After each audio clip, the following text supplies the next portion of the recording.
Radio Tehran শুরু হচ্ছে বিশ্ব সংবাদ।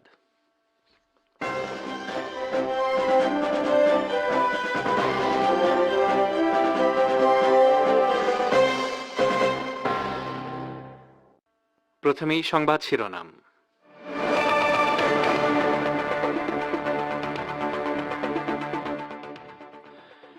ইরান নিশ্চিতভাবে জবাব দেবে, এশিয়া ও ইউরোপের কয়েকজন পররাষ্ট্রমন্ত্রীর সঙ্গে আলী বাকেরির ফোনালাপ।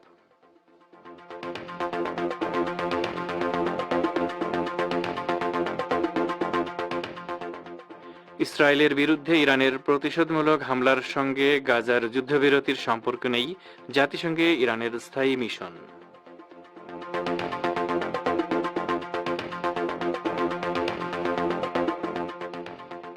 বাংলাদেশের অন্তর্বর্তী সরকারকে নির্বাচনের উপযুক্ত পরিবেশ তৈরির সময় দিয়েছে বিএনপি।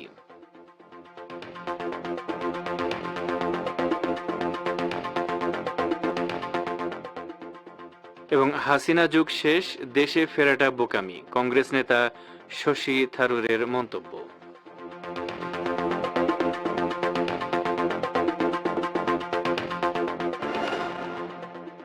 আসসালামু আলাইকুম। বিশ্ব সংবাদের গুরুত্বপূর্ণ অংশগুলো শুনলেন, এবারে বিস্তারিত। পরিবেশনায় রয়েছি রেজওয়ান হোসেন।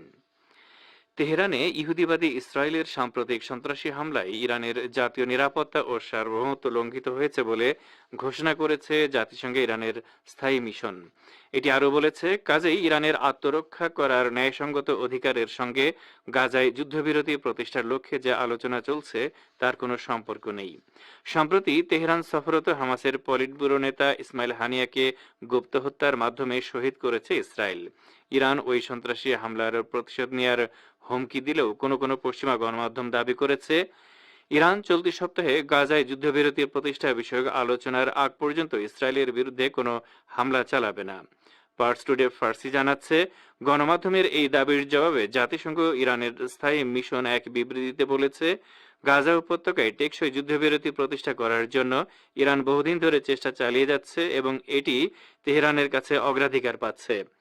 হামাস যে যুদ্ধবিরতি মেনে নেবে সেটির প্রতি ইরানের সমর্থনও থাকবে, কিন্তু ইরানের আত্মরক্ষা করার অধিকারের সঙ্গে গাজায় যুদ্ধবিরতি প্রতিষ্ঠা সংক্রান্ত আলোচনার কোনো সম্পর্ক নেই।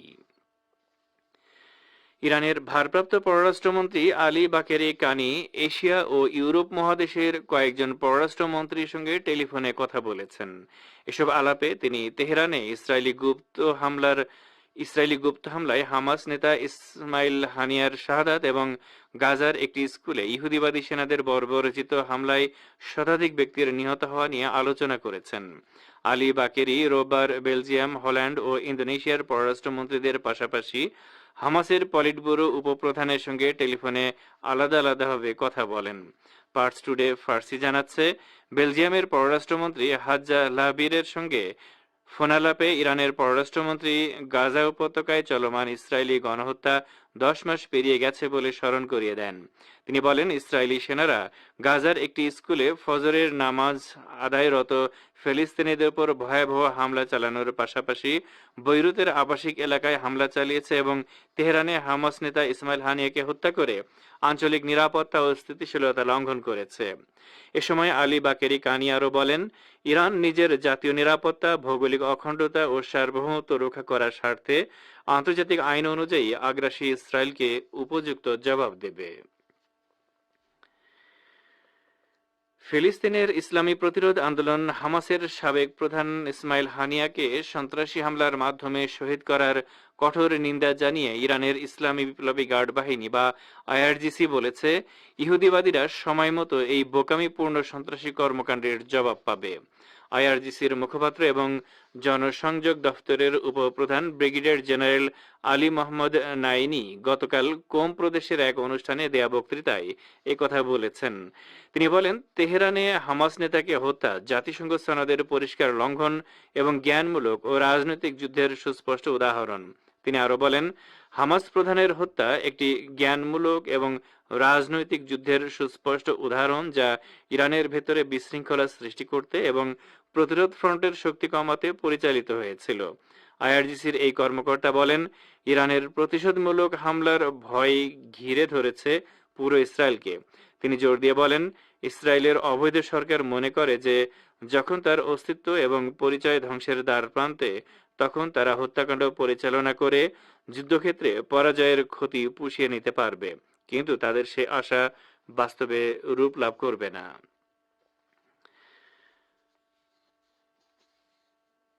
বাংলাদেশের অন্তর্বর্তীকালীন সরকারকে নির্বাচনের উপযুক্ত পরিবেশ তৈরি করতে সময় দেওয়া হয়েছে বলে বিএনপি মহাসচিব মির্জা ফখরুল ইসলাম আলমগীর জানিয়েছেন। আজ বিকেলে অন্তর্বর্তী সরকারের প্রধান উপদেষ্টা ডক্টর মোহাম্মদ ইউনূসের সঙ্গে বৈঠক শেষে সাংবাদিকদের সঙ্গে আলাপকালে তিনি একথা বলেছেন। সাংবাদিকদের প্রশ্নের জবাবে মির্জা ফখরুল বলেন, অন্তর্বর্তী সরকারকে আগেই আমরা নির্বাচনের জন্য উপযুক্ত পরিবেশ তৈরি করতে সময় দিয়েছি। আমরা তাদের সব বিষয়গুলোতে সমর্থন দিচ্ছি। তিনি বলেন, আমরা একটা কথা পরিষ্কার করে বলেছি যে বর্তমানে দেশে যে অস্থিরতা সৃষ্টি করা হচ্ছে, যে বিশৃঙ্খলা সৃষ্টি করা হচ্ছে এবং সাম্প্রদায়িক হামলার যে ধোঁয়া তোলা হচ্ছে, জনগণ সাম্প্রদায়িক সম্প্রীতি অক্ষুণ্ণ রেখে যেন এই সরকারকে সহযোগিতা করে। মির্জা ফখরুল বলেন, আজকের বৈঠকে আমরা দেশের বর্তমান পরিস্থিতিতে প্রয়োজনীয় ব্যবস্থা নিয়ে অন্তর্বর্তী সরকারের প্রধান উপদেষ্টার কাছে আমাদের মতামত জানিয়েছি। তিনি বলেন, ধর্মীয় সংখ্যালঘুদের বিরুদ্ধে নিপীড়নের অভিযোগ সম্পূর্ণভাবে উদ্দেশ্য প্রণোদিত। এটা বাংলাদেশের বদনামের জন্য, এই সরকারকে বদনাম করার জন্য এবং শিক্ষার্থীদের আন্দোলনকে দুর্বল করার একটি চেষ্টা। বৈষম্য বিরোধী ছাত্র আন্দোলনের মুখে সাবেক প্রধানমন্ত্রী শেখ হাসিনা ভারতে থাকলেও বাংলাদেশের সঙ্গে নয়াদিল্লির সম্পর্ক নষ্ট হবে না বলে মন্তব্য করেছেন অন্তর্বর্তীকালীন সরকারের পররাষ্ট্র উপদেষ্টা মোহাম্মদ তৌহিদ হোসেন। আজ বিকেলে বিদেশি কূটনীতিকদের সঙ্গে বৈঠক শেষে সাংবাদিকদের সঙ্গে আলাপকালে তিনি এমন মন্তব্য করেন। ব্রিফিংয়ে ভারত, আমেরিকা, ব্রিটেন, চীন, রাশিয়া, কানাডা, ইউরোপীয় ইউনিয়ন সহ প্রায় ৬০টি দেশ ও আন্তর্জাতিক সংস্থার প্রতিনিধিরা যোগ দেন। ব্রিফিং শেষে গণমাধ্যম কর্মীদের পররাষ্ট্র উপদেষ্টা বলেন, উনি সেখানে থাকলে বা কেউ কোনো দেশে থাকলে সেই দেশের সঙ্গে আমাদের সম্পর্ক নষ্ট হবে কেন? নষ্ট হওয়ার কোনো কারণ নেই। দ্বিপাক্ষিক সম্পর্ক অনেক বড় বিষয়, এটা স্বার্থের সম্পর্ক, বন্ধুত্ব স্বার্থের জন্য। বাংলাদেশে ভারতের স্বার্থ আছে, ভারতে আমাদের স্বার্থ আছে। আমরা সেই স্বার্থকে ফলো করব এবং আমাদের সুসম্পর্ক বজায় রাখার চেষ্টা করব।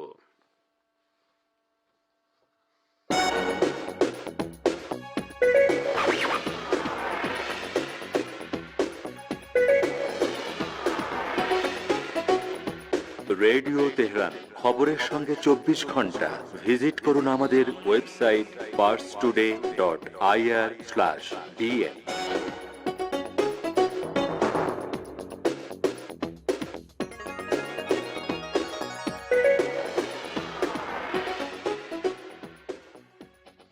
ফিরে আসি বিশ্ব সংবাদে।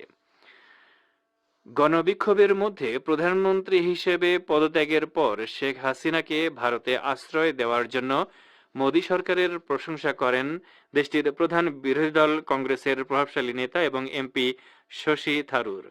একই সঙ্গে শেখ হাসিনা যুগের সমাপ্তি, তাতে কোনো সন্দেহ নেই বলেও মন্তব্য করেন তিনি।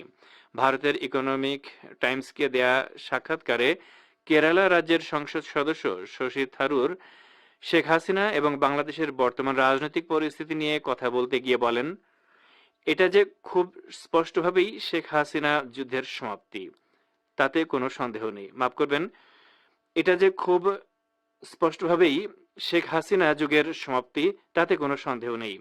তার বয়সও ৭৬ বছর। আমি মনে করি না যে তিনি দেশে প্রত্যাবর্তন করতে নির্বাসনে রয়েছেন। এটা করা বোকামি হবে। এদিকে গত ৭ আগস্ট বাংলাদেশের অন্তর্বর্তী সরকারের প্রধান উপদেষ্টা নোবেলজয়ী অধ্যাপক ডক্টর মোহাম্মদ ইউনূসের বিষয়ে জানতে চাওয়া হলে শশী থারুর বলেন, তিনি খুবই ভালো মানুষ, আমি তাকে অনেকদিন ধরে চিনি। আবার ভারতীয় গণমাধ্যম এনডিটিভিকে দেয়া এক সাক্ষাৎকারে শশী থারুর বলেছেন, প্রতিবেশী দেশে ক্ষমতার পালাবদল ভারতের জন্য কোনোভাবেই উদ্বেগের বিষয় নয়। আপনারা বিশ্ব সংবাদ শুনছেন রেডিও তেহরান থেকে, আর প্রচারিত হচ্ছে শর্টওয়েভ 25 মিটার ব্যান্ডে। লেবাননের ইসলামী প্রতিরোধ আন্দোলন হিজবুল্লাহ জানিয়েছে তারা উত্তর ইসরায়েলের একটি সামরিক সদর দপ্তরে ক্ষেপণাস্ত্র হামলা চালিয়েছে। আজ এক বিবৃতিতে হিজবুল্লাহ এই হামলার কথা জানায়। বিবৃতিতে বলা হয়েছে, উত্তর ইসরায়েলের গিয়াটনে যে নতুন ডিভিশনের সদর দপ্তর প্রতিষ্ঠা করা হয়েছে তার উপর বেশ কিছু কাতিউষা রকেট দিয়ে হামলা চালানো হয়। হিজবুল্লাহ পরিষ্কার করে বলেছে, দক্ষিণ লেবাননের বেসামরিক এলাকায়, বিশেষ করে মারুফ শহরে সাধারণ জনগণের উপর আগ্রাসন চালানোর জবাবে ইহুদিবাদী ইসরায়েলের সামরিক সদর দফতরে এই হামলা চালানো হয়েছে। হিজবুল্লাহ এও বলেছে, ফিলিস্তিনের গাজা উপত্যকায় নিরাপরাধ জনগণের উপর ইহুদিবাদী ইসরায়েল গত 10 মাসের বেশি সময় ধরে যে আগ্রাসন চালিয়ে আসছে তারও জবাব দেওয়া হয়েছে এই কাতিউষা রকেট হামলার মধ্য দিয়ে।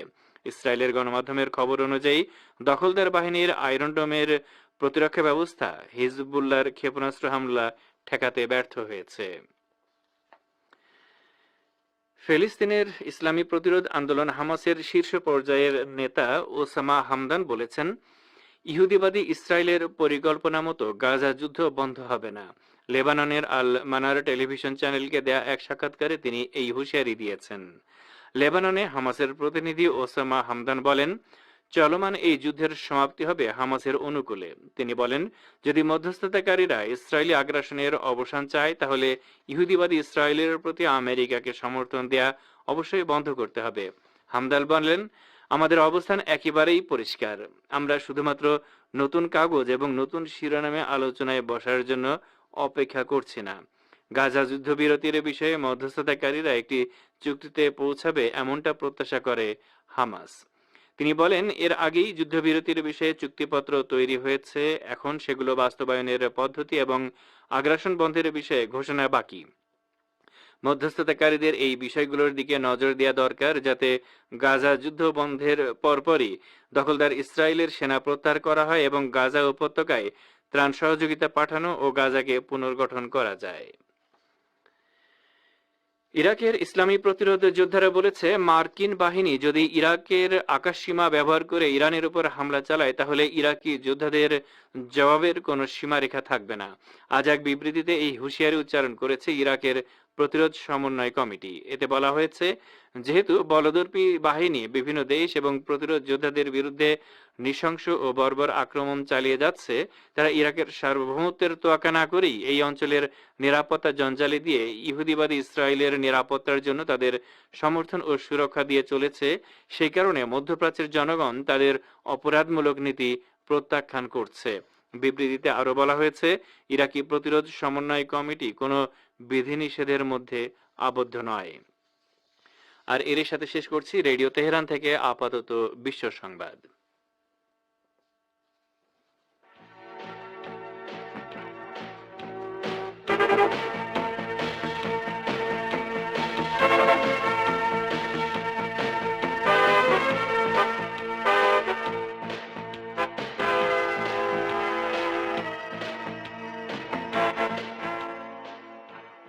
বিশ্ব সংবাদ শুনলেন রেডিও তেহরান থেকে। এবারে আমন্ত্রণ জানাচ্ছি সংবাদ ভাষের অনুষ্ঠান দৃষ্টিপাতে। তেহরানে হামাস নেতা ইসমাইল হানিয়ার গুপ্ত হত্যা প্রসঙ্গে এশিয়া ও ইউরোপের কয়েকজন পররাষ্ট্রমন্ত্রীর সঙ্গে ইরানের ভারপ্রাপ্ত পররাষ্ট্রমন্ত্রী আলী বাকেরি কানি ফোনালাপ করেছেন। তিনি বলেছেন, ইরান নিশ্চিতভাবে হানিয়া হত্যার জবাব দেবে। এ সম্পর্কে এখন রয়েছে পার্স টুডের প্রতিবেদন। শুনুন গাজী আব্দুর রশিদের উপস্থাপনায়।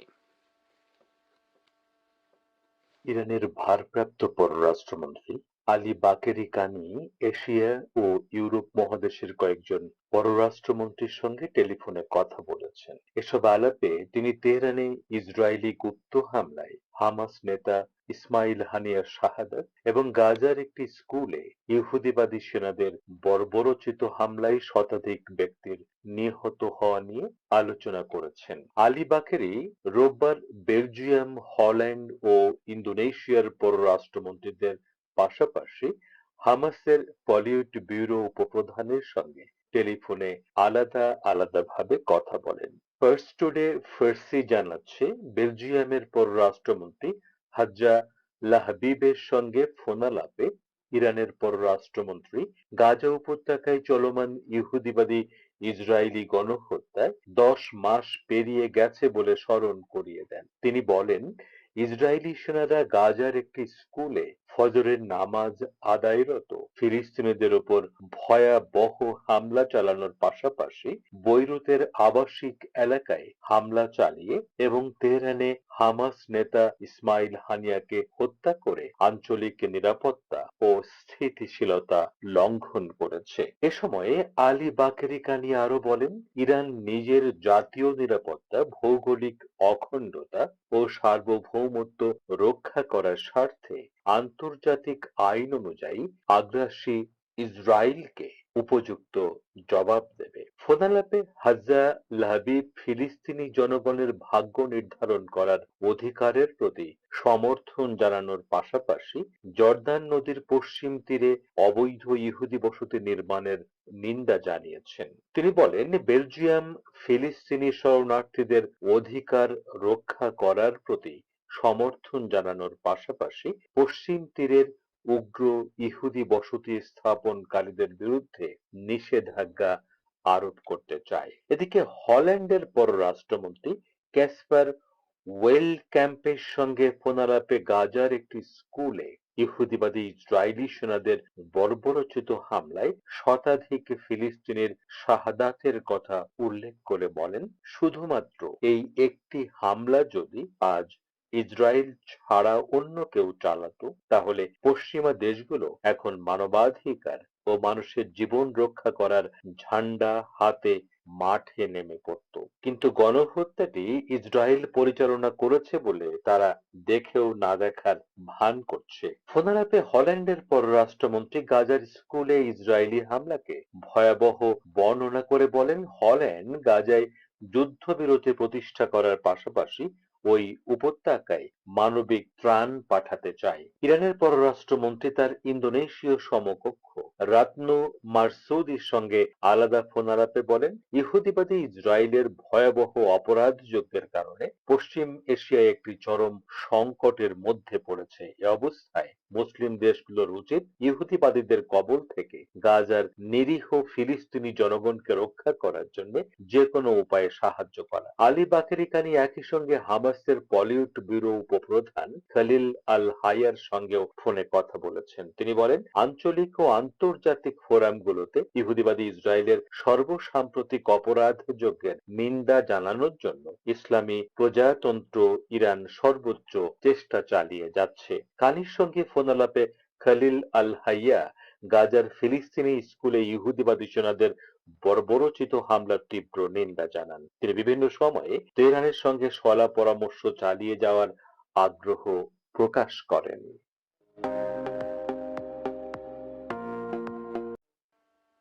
শ্রোতা বন্ধুরা, এবারে বিশ্ব সংবাদের গুরুত্বপূর্ণ অংশগুলো আরো একবার জানিয়ে দিচ্ছি। ইরান নিশ্চিতভাবে জবাব দেবে, এশিয়া ও ইউরোপের কয়েকজন পররাষ্ট্রমন্ত্রীর সঙ্গে আলী বাকেরির ফোনালাপ। ইসরায়েলের বিরুদ্ধে ইরানের প্রতিশোধমূলক হামলার সঙ্গে গাজার যুদ্ধবিরতির সম্পর্ক নেই জাতিসংঘে ইরানের স্থায়ী মিশন। বাংলাদেশের অন্তর্বর্তী সরকারকে নির্বাচনের উপযুক্ত পরিবেশ তৈরির সময় দিয়েছে বিএনপি এবং হাসিনা যুগ শেষ, দেশে ফেরাটা বোকামি, কংগ্রেস নেতা শশী থারুরের মন্তব্য। এবারে আরো একটি খবর, ইউক্রেন যুদ্ধ সংক্রান্ত কয়েকটি গুরুত্বপূর্ণ খবর হচ্ছে, রাশিয়ার হাতে ইউক্রেনের বেশ কয়েকটি ড্রোন ও ক্ষেপণাস্ত্র ভূপাতিত, ইউক্রেনের বেশ কিছু এলাকায় সাইরেন বেজে ওঠা, কিয়েভে বড় ধরনের কয়েকটি বিস্ফোরণ এবং মিনস্কে ইউক্রেনের দূতাবাস বন্ধ হয়ে গেছে।